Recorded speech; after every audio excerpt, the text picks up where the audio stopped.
As-tu déjà crié vers Dieu et reçu le silence en retour? Ce silence lourd, celui qui remplit tes nuits, tu pries, tu espères, mais rien ne bouge. Tu cherches un signe, un mot, un geste, et rien.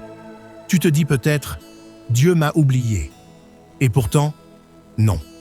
Le silence de Dieu n'est pas son absence. Quand Dieu se tait, il travaille encore.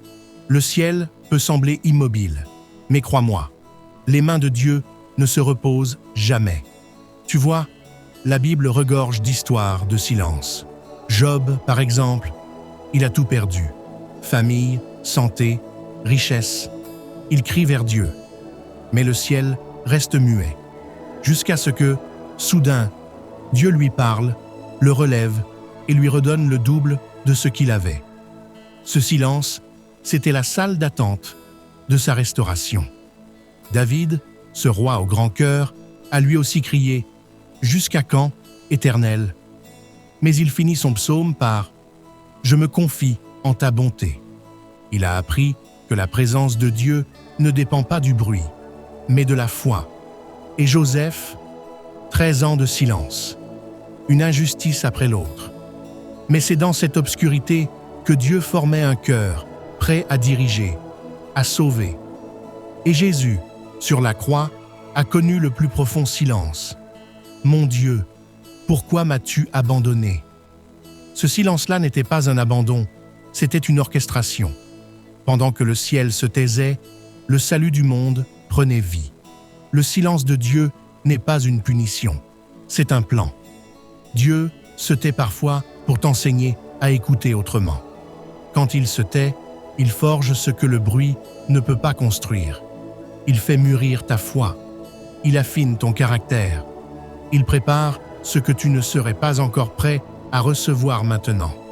Tu attends une réponse, mais Dieu prépare une transformation. Et ce que tu crois être un retard est souvent une protection. Quand tu ne vois rien changer, c'est souvent là que Dieu change tout. Alors attention à ce moment d'attente. C'est un terrain sacré.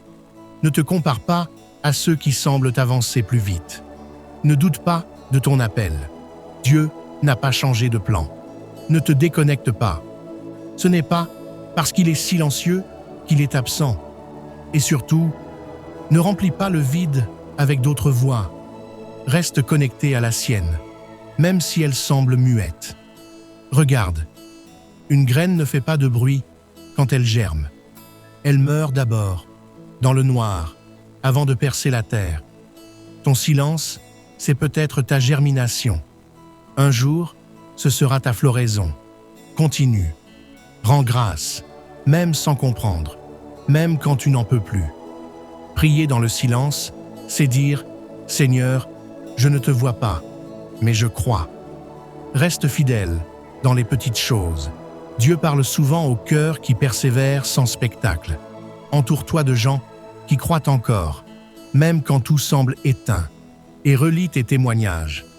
Parce que ce que Dieu a fait hier, il peut encore le faire aujourd'hui.